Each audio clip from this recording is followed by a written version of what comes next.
We can see those shots they have. 와, 나 이거 보고 진짜 이거는 정말 나 진짜 대감기한 줄 알았어. 어쩜 저렇게 엄마 품에 안기듯이. 제자리로 돌아온 거예요, 우주 네. 갔다가. 저 기술이 대단한 거 아니야? 다시 돌아올 수 있는 기술? 가기만 하면 뭐해, 와야지. 그러니까. 이게 10월 13일 일론 머스크 스페이스X가 개발한 로켓 스타쉽 5번째 발사였습니다. 맞아요, 궤도 씨? 누가 그러던데 네. 저게 화면이 조만해 보여서 그렇지 웬만한 소형 아파트 한 동 크기라고. 저게 40층짜리 팰리스 건물이 그대로 이륙한 그러니까. 것이에요. 네, 그래서 실제로 그 발사를 보면은 그냥 말이 안 되는 상황이에요. 그게 또 그대로 와서 꽂히는 거야. 네, 말도 안 되는 기술이죠. 이거 하고 난리도 아니었어요. SNS에다가 막 하루에도 일론 머스크 몇 번씩 그냥 몇 개씩 글 올리고. 아, 근데 쓸만하네. 저였으면은 거의 2초에 하나씩 올렸어요. 자랑할 만하네요.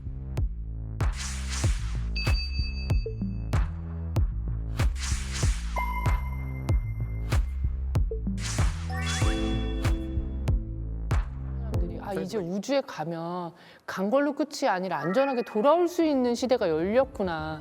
약간 이런 거를 좀 보여주는 영상인 것 같아. 게다가 이게 엄마가 이렇게 안아주는 것처럼 돌아오잖아요. 그 장면 자체는 사람들한테 굉장히 좀 편안함을 주기는 해요. 굉장히 소프트하게. 이게 진짜 천재적인 아이디어예요. 그냥 스페이스 셔틀이라는 게 있었어요. 이게 우주를 왔다 갔다 한다라는 개념으로 이제 만든 겁니다. 뭐 디스커버리 호라든지 뭐 챌린저호도 참사가 있었지만 우주를 왔다 갔다 하는데 문제는 한 번 갔다 들어오면은 재사용의 개념이 아니에요. 얘가 겉에 있는 타일을 수작업으로 다 바꿔줘야 됩니다. 이 비용이 새로 만드는 것보다 비싸요. 근데 왜 재사용을 하는 것처럼 스페이스 셔틀이라는 셔틀버스 같은 이름을 붙였느냐? 미국의 기술력을 보여주고 싶었던 거예요. 미국은 우주를 왕복하는 나라다. 실제로 비용이 더 들지만 그런 식의 재사용 마케팅을 한 거죠. 네, 그래서 실제로 스페이스 셔틀은 많이 운행을 못했습니다. 근데 이 일론 머스크의 스페이스X는 진짜 재사용 회수를 하는 거예요. 꼬다리를 잡으면 어떨까? 라는 아이디어를 떠올린 거예요. 그다음 위에서 잡으니까 얘가 쓰러질 염려가 없어. 그래서 왜 이 아이디어를 아무 생각 못했지? 근데 그거를 생각해낸 거죠. 그러면 이렇게 다시 회수해서 일론 머스크는 얼마를 번 거예요? 이번에 회수한 스타쉽의 경우에 발사 비용을 약 10분의 1 수준으로 줄이는 게 목표라고 나옵니다. 이거를 회수에 성공하면 발사 비용이 30억 정도로 줄어든다. 그러니까 사업화가 가능해진 거죠. 그게 어마어마한 변화예요. 그 결국 비즈니스 측면에서 굉장히 중요한 거죠. 이게 비용을 줄이는 것도 있지만 새로 만들려면 그만큼 시간이 더 많이 걸리잖아요. 아, 그렇죠. 맞아요. 그래서 턴어라운드가 되게 빨라지는 거예요. 그러면 고객한테 세일하기가 훨씬 사실 편해지죠. 그 재사용 로켓이라는 것 그 자체는 그 제프 베조스가 먼저 성공을 시키긴 했었어요. 그래요? 네, 그래서 이제 블루 오리진은 2015년에 뉴 셰퍼드라는 그 로켓을 발사시키고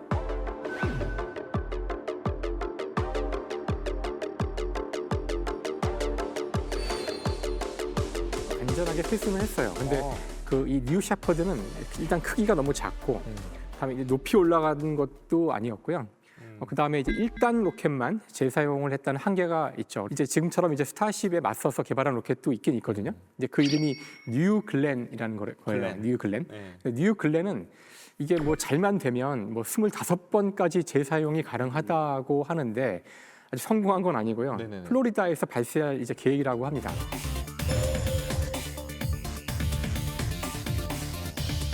근데 어쨌든 이 두 분은 이 우주를 놓고 굉장히 지금 상황에서는 라이벌전을 벌이고 있습니다. 이 두 분 정도면 저는 그릇이 커가지고 서로 이제 우주를 연구함에 있어서 막 제프 형 뭐 이렇게 내 거 우주선도 좀 쓰고 해요. 뭐 이렇게 좀 사이좋게 지낼 것 같은데 어때요? 둘 사이는?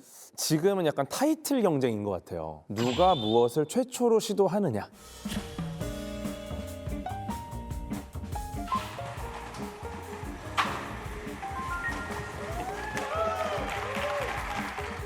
It's time to go back to the moon, this time to stay.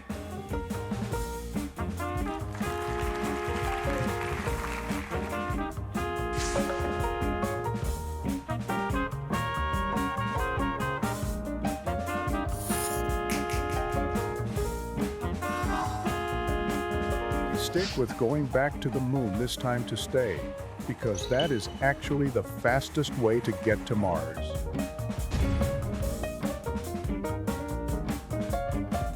두 분이 굉장한 신경전을 했죠. SNS에도 먼저 글을 올리고 지금 우주 스타트업 그리고 우주 가는 지금 민간 기업들은 경쟁이 굉장히 과열되고 있는 상황입니다. 그래서 지금 겉으로 보이는 현상은 이 두 기업이 경쟁하는 양상으로 보이는데 두 기업도 사실 그 경영 스타일도 되게 달라서 사람 되게 관심 받는 걸 좋아하고 사업가 마인드가 있어서 그러니까 기술 개발만 딱 하는 게 아니라 개발하면 소문을 막 내고 맞아요. 그걸로 시장을 개척하고 거기에 또 이제 소비를 할 사람들을 열심히 찾고 또 하나 개척하면 약간 허풍을 곁들여서 좀 미리 터뜨리고 이런 식으로 그 사업을 하는데 제프 베이조스는 조금 연구소처럼 한다고 해야 되나? 약간 전통적인 방식으로 해요. 규모를 막 크게 확장하는 것보다는 목표로 세웠던 거를 달성할 때까지 연구에 집중하고 가지고 있는 인력으로 크게 늘리지 않고 개발을 한 다음에 그때 발표를 하고 이것만 봐도 스타일은 내 스타일이에요, 제프가. 어? 약간 허풍 없고. 우리 친하신가 봐요. 제프라고 하는 거 보니까. 아, 제프 형이 저희 도시 집안 얼굴이 있어요. 근데 저는 반대로 오히려 그 일론 머스크 스타일이 좀 부러운 거예요. 왜냐하면 제가 이제 영국에 있다 보니까 네.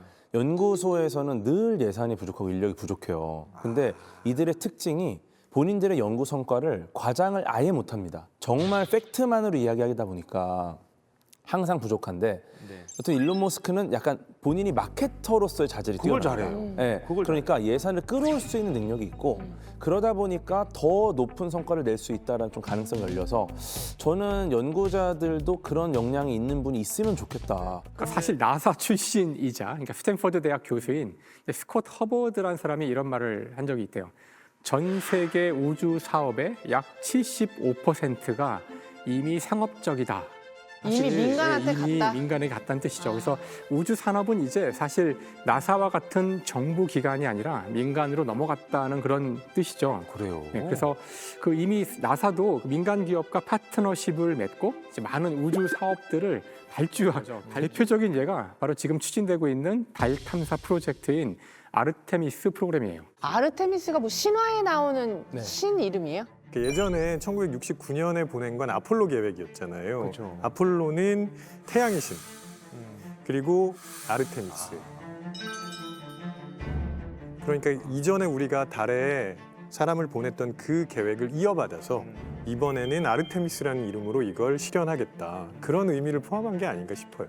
그래서 아르테미스 프로그램은 뭐예요, 그럼? 프로젝트. 프로젝트? 미국에서 2020년 9월에 발표한 프로젝트인데 그러니까 인류가 다시 달에 가자 하는 프로젝트인데 이 아르테미스 프로젝트는 그냥 한 번 가는 게 아니라 달에 가는 플랫폼을 만들어 놓자는 개념이고 그래서 우주 정거장을 달 쪽에도 만들자 달 진출 프로젝트 그거를 하고 있는 게 아르테미스 프로젝트.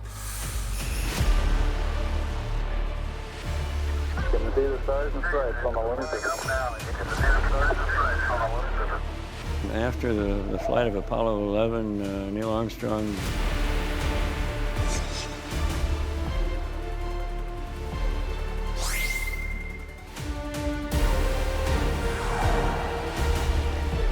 근데 왜 지금까지 미국은 다시 달에 안 간 거예요? 언급하신 것처럼 비용 문제가 제일 크다고 봅니다. 왜냐하면 나사에서 지금까지 달에 12명 보냈거든요. 1,500억 달러, 하나로 160억. 대략 계산하면 한 명 보내는데 14조? 뭐 이렇게 썼다는 얘기잖아요. 그러면 당장 그런 얘기를 하죠. 우리가 14조씩 써가면서 달에 사람을 보내야 돼라는 생각을 하게 됩니다. 굳이. 네, 왜냐면 이게 국가 예산일 때는 우리에게 돌아온 게 뭐야라는 그런 생각을 하게 되거든요. 그럼 지금은 돈이 안 드냐? 그것도 아니죠. 아르테미스 프로젝트도 돈이 엄청나게 많이 듭니다. 지금 추산으로 280억 달러, 그러니까 하나로 한 32조 원 정도 든다고 하는데 그래서 아르테미스는 나사가 단독으로 진행하는 프로젝트가 아니고 여러 민간 회사들이랑 같이 협업을 하게 됩니다. 나눴구나. 그럼 아르테미스 프로그램에 투입되는 민간 기업은 누구예요? 우리 오늘 언급한 네, 그런 네. 기업들이죠. 여기서 다시 일론 머스크와 제프 베조스가 등장을 합니다. 네. 그러니까 나사는 달 착륙 시스템 개발에 이제 스페이스 X랑 블루 오리진 이 두 기업의 경쟁을 붙인 거죠. 누가 할 수 있느냐, 누가 더 잘하냐. 네. 그래서 처음에는 여러 민간 기업에 분산해서 일을 맡기면은 기업마다 뭐 잘하는 기술이 좀 다를 테니까 다양한 기업의 기술들을 활용할 수 있겠다라고 판단을 한 건데 2021년 나사가 스페이스X를 단독 계약자로 선정을 합니다.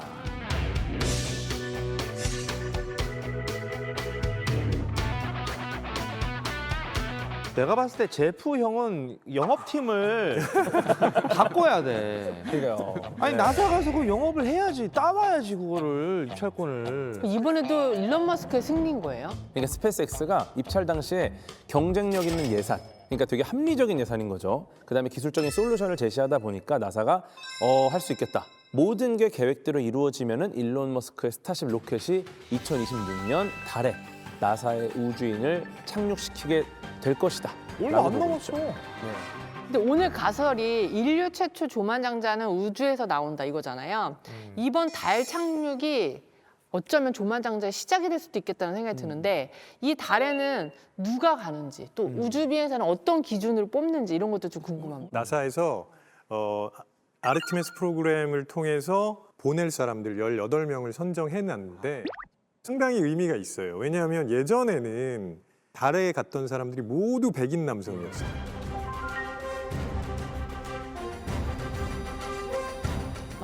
근데 이번에는 유색인종 포함되어 있고요. 절반은 여성입니다. 이전과는 확실하게 다른 다양성을 확보하는 그런 방식으로 18명을 선정한 거죠. 저는 사업가는 아니지만 일론 머스크도 그렇고 제프 베이조스도 그렇고 사업가라면 투자를 했으면 회수를 해야 되잖아요. 나는 회수가 될지도 모르겠고 이게 된다면 얼마나 걸릴지도 감이 안 잡혀요. 사실 이거를 정말 회수할 수 있을까 좀 의문이 되긴 하거든요. 근데 아마도 방법이 완전히 없지는 않은 것 같긴 해요. 달에 있는 자원을 캐오면 되긴 하거든요. 근데 문제는 이제 달로 가는 게 워낙 엄청난 비용이 드는 거기 때문에 그 자원이 엄청나게 가치가 있어야지만 약간 이게 수지가 맞을 수 있을 텐데 현재로서는 아마 가장 쓸만한 게 헬륨하고 히토리 원자가 가능해요. 아, 히토류. 그래서 정확히 헬륨 중에서 헬륨3인데요. 헬륨도 이제 동위 원소들이 있기 때문에 헬륨3가 굉장히 귀한 것인데요. 미래에 아마도 가능한 촉망받는 에너지원이 핵 융합 발전이라는 게 있거든요. 네. 아직은 확보한 기술이 아닌데요. 근데 핵 융합 발전이 굴러가기 위해서는 거기에는 반드시 헬륨3가 현재 있어야 돼요. 투도 안 되고. 네, 헬륨3. 네. 헬륨3가 있어야 돼요.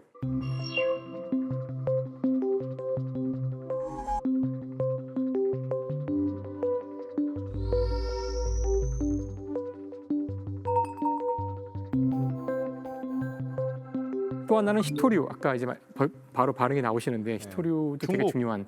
그렇죠. 중국의 히토류 원자들이 대부분 있어요. 중국에 몰려 있거든요. 네.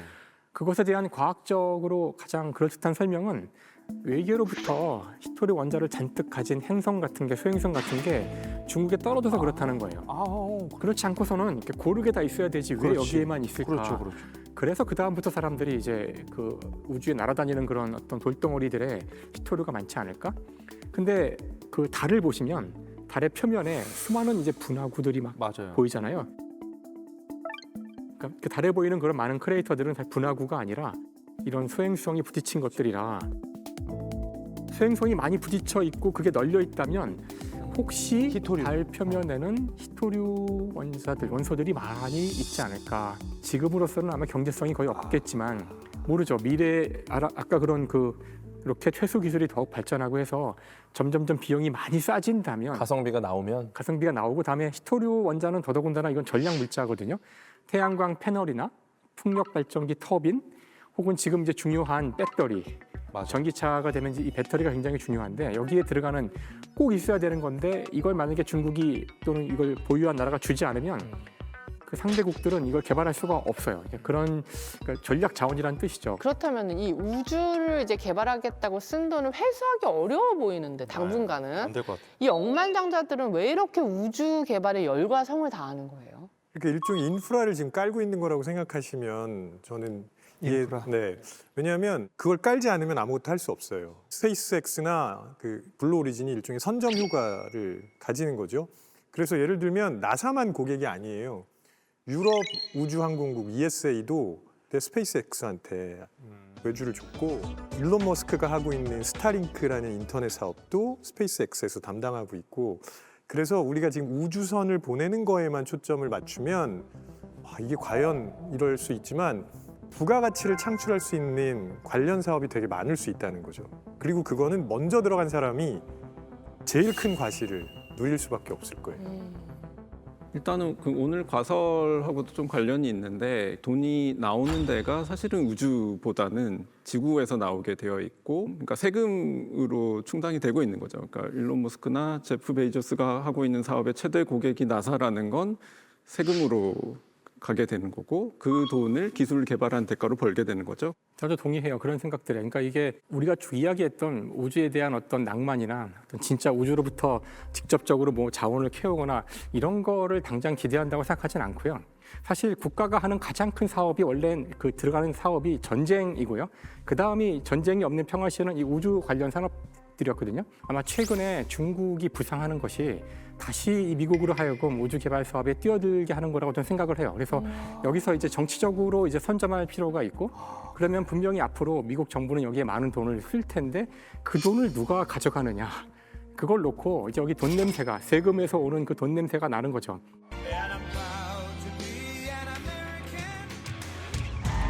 Fight, fight, fight! President Trump must win to preserve the Constitution. He must win to preserve democracy in America. Take over. Let me tell you, we have a new star. A star is born, Elon. But he's a character, he's a special guy, he's a super genius. Coming down, they say, oh, it's gonna crash into the gantry. I say, oh. And it comes down in those big, beautiful arms, hugged it like you hugged your child.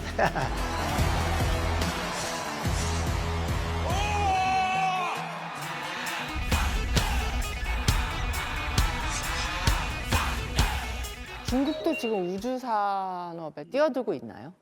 중국이 엄청나게 뛰어들고 있죠. 지금 미국과 가장 기술 경쟁을 하고 있는 나라가 중국이고요.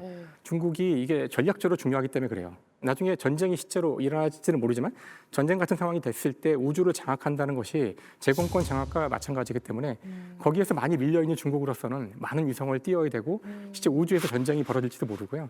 그러니까 중국은 많은 돈을 투입하고 있죠.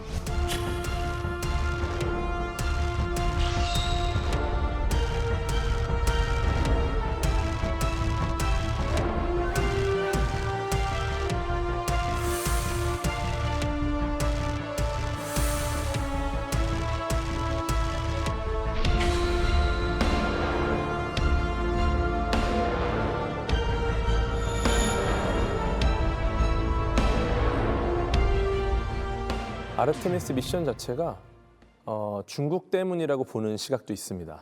왜냐하면 아르테미스 미션에 중국은 참여하고 있지 않아요.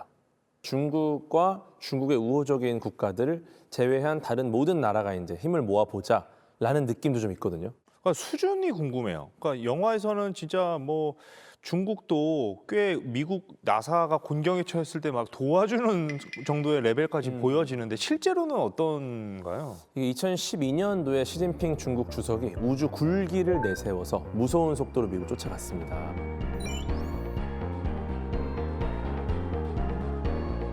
사실 예전에는 중국이 과연 우주 산업을 이런 분위기였는데 매년 우주 관련 정책을 내고 우주 산업을 육성하고 그러면서 2004년 본격적으로 달 탐사 계획을 세우는데 2020년까지 달에다가 우주선을 5번을 보냈는데 다 성공을 했어요. 네, 그러니까 잠재력이 엄청난 거죠. 아니 5번 트라이에 5번 성공이라고요? 네, 5번이 성공이 아니고? 5번을 다 성공했어요. 와 대박이다. 네, 그래서 심지어 2019년에는 세계 최초로 달 뒷면에 착륙을 했고요. 이건 어려운 게 앞면은 지상과의 통신이라든지 많은 것들이 유리해요. 근데 뒷면은 일단 가려집니다. 근데 그것을 이제 중계 위성을 사용하면서 기가 막히게 이제 착륙을 했고, 그리고 올해 6월에는 달 뒷면에 가서 암석 샘플도 가져왔고요.